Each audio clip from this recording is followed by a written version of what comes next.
बीते कुछ समय से माननीय उच्च न्यायालय के न्यायमूर्तियों पर कई तरह के आरोप लगते आ रहे हैं। आइए देखते हैं, भारतीय संविधान के तहत किसी माननीय न्यायमूर्ति को हटाए जाने के प्रावधान क्या है। सर्वोच्च न्यायालय के न्यायमूर्ति के महाभियोग की प्रक्रिया भारतीय संविधान के अनुच्छेद 124 के 4 में निर्धारित की गई है। अनुच्छेद 124 के 4 के तहत किसी न्यायाधीश को संसद द्वारा निर्धारित प्रक्रिया के माध्यम से केवल दो आधारों पर हटाया जा सकता है: सिद्ध कदाचार और अक्षमता। अनुच्छेद 218 में कहा गया है कि उच्च न्यायालय के न्यायमूर्ति के संबंध में भी यही प्रावधान लागू होंगे। न्यायाधीशों को हटाने की प्रक्रिया न्यायाधीश जांच अधिनियम 1968 में विस्तृत रूप से बताई गई है, जिसके लिए निम्न की आवश्यकता होती है। हटाने के प्रस्ताव किसी भी सदन में लाया जा सकता है, लेकिन राज्यसभा में कम से कम 50 सदस्यों या लोकसभा में 100 सदस्यों द्वारा हस्ताक्षर किए जाने चाहिए। राज्यसभा के सभापति या लोकसभा के अध्यक्ष के पास परामर्श के बाद प्रस्ताव को स्वीकार या अस्वीकार करने का विवेकाधिकार है। यदि प्रस्ताव स्वीकार कर लिया जाता है तो 3 सदस्यीय समिति गठित की जाती है, जिसमें शामिल होते हैं एक सर्वोच्च न्यायालय का न्यायाधीश, एक उच्च न्यायालय का न्यायाधीश और एक प्रतिष्ठित न्यायविद।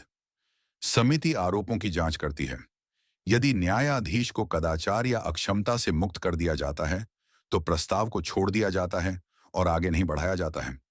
यदि समिति न्यायाधीश को कदाचार या अक्षमता का दोषी पाती है तो रिपोर्ट संसद के दोनों सदनों में पेश की जाती है, जहां प्रस्ताव को संसद के दोनों सदनों में पारित किया जाना चाहिए, सदन की कुल सदस्यता के बहुमत से और उसी सत्र में उपस्थित और मतदान करने वाले सदस्यों के 2/3 बहुमत से। इस प्रक्रिया को विशेष बहुमत प्रक्रिया के नाम से जाना जाता है।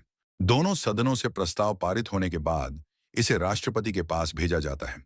राष्ट्रपति की स्वीकृति के बाद संबंधित न्यायाधीश को उनके पद से हटा दिया जाता है।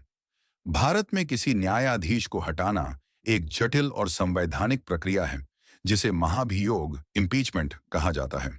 भारतीय न्यायिक इतिहास में अभी तक किसी भी सुप्रीम कोर्ट के न्यायाधीश को सफलतापूर्वक महाभियोग द्वारा नहीं हटाया गया है।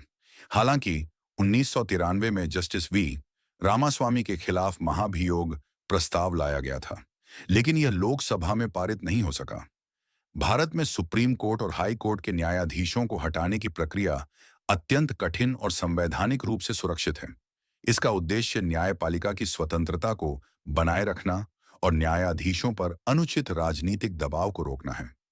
लेकिन यह भी सुनिश्चित किया जाना चाहिए कि न्यायपालिका में पारदर्शिता और जवाबदेही बनी रहे।